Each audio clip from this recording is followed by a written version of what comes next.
Well, welcome back to the Steve Rob Show. Today, I'm talking about oil additives, the ones that I use in my vehicles. I share my thoughts, and generally, why do I use them when I really don't like them? So here we go. Let's have a little bit of a chat. Okay, so let's get to it right now. This is the brand that I use. I have no affiliation with any of these brands. Just this is an accessible brand for me that I get to use, and this is the only product I've ever tried, so I don't know. There's other ones out there, and of course this here is gear oil, and this is another additive that I made a video on before, and I've had the same success as I've had with this. And this is the Lucas brand. Now it says on here pure synthetic oil stabilizer, and yes, I use it. And why do I use it? Well, the only time I've used this is on my 2002 Chevy Silverado 2500 HD with a 6-liter. And at around 210,000 kilometers, I noticed that I was going through approximately close to a liter, 3/4 of a liter in between oil changes. And I change my oil every 3 months or 5,000 kilometers, whatever comes first. So I thought I'd try this product. I'm not trying this product for any other reason except to reduce my oil consumption.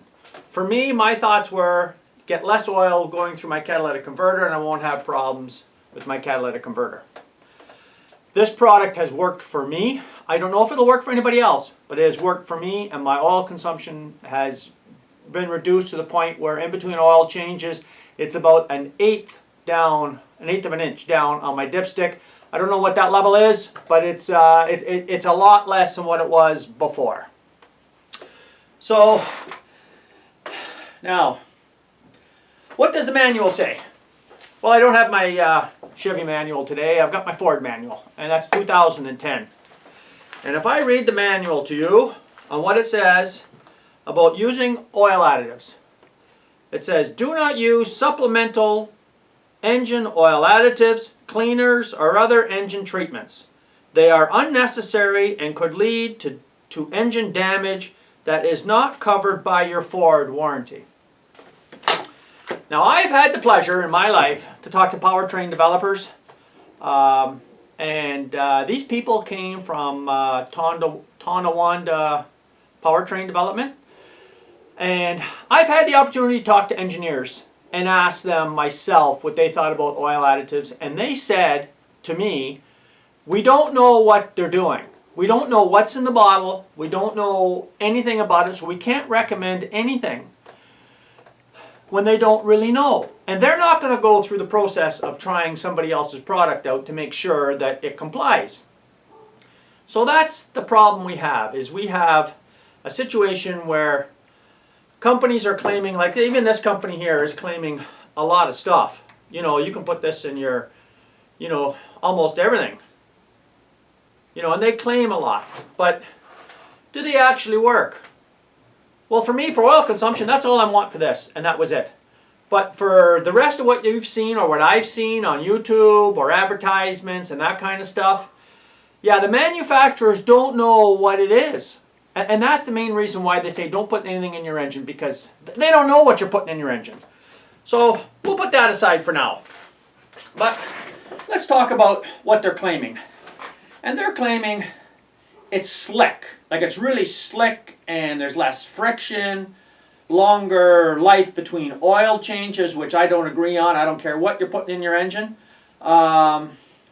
Now, not all manufacturers are claiming all these things, but generally this is what I've seen. And it sticks to internal parts somehow. They like to have that in there, that it really sticks to the internal parts.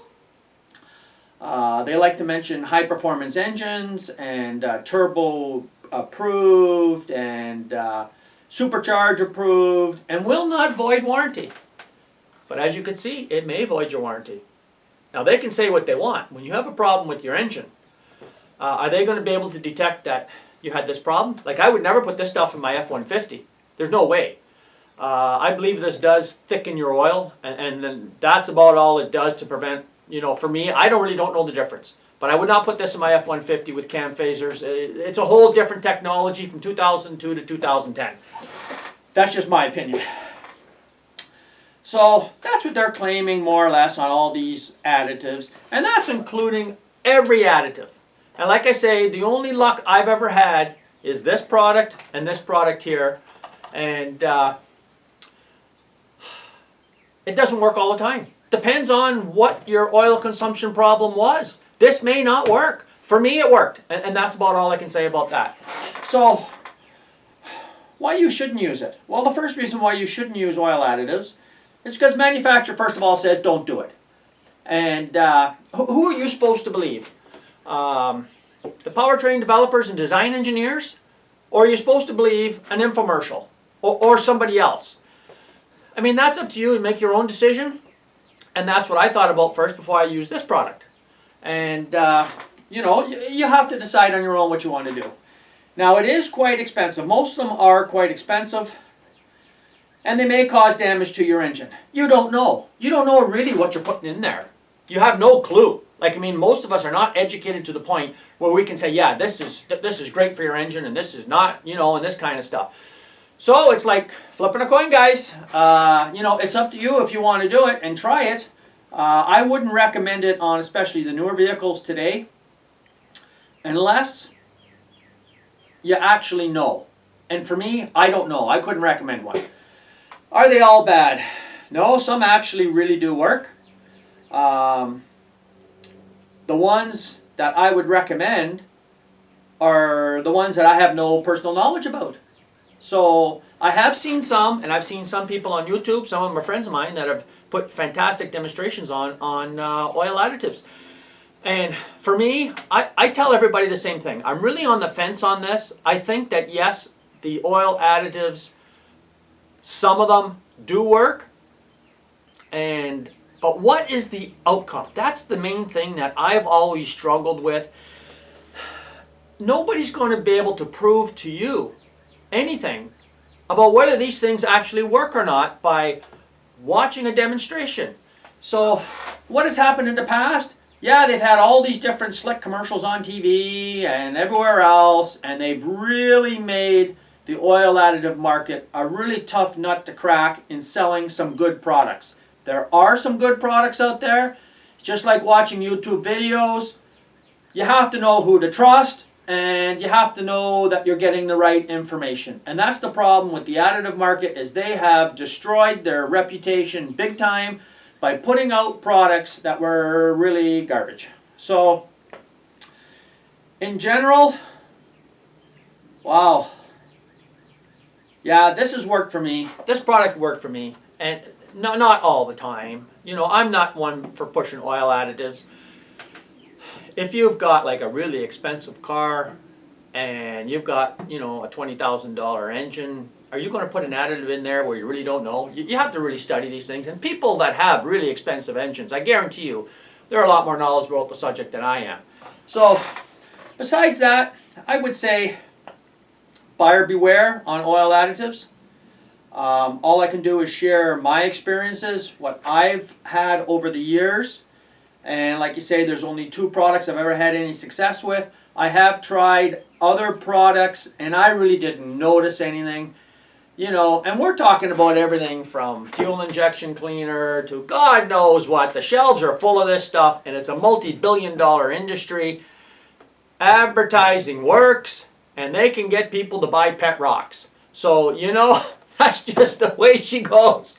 So I thought I'd just mention my thoughts on oil additives. And guys, yes, there is really good oil additives out there. Are they going to make my engine has roughly in my Silverado just under 300,000 kilometers now? Is it going to make it last to 500,000? Well, the body's going to be off and everything else is going to be gone on it. But for those who actually want to try an oil additive, a good one, and you have to have a reputable one, and you have to really do your homework. And how many people do that? No, they go on the store shelves and they pick something up because they've seen it advertised somewhere by somebody. Well, that's the main catch, is who was the somebody and the somewhere. So, like everything else in life, it's up to you. Make your own choices. So that's pretty well it for the day, guys. Thank you very much for dropping in. And if you like this type of format, consider subscribing. And for all yous that, enjoy the channel, come back again and let's have some fun. Bye, guys.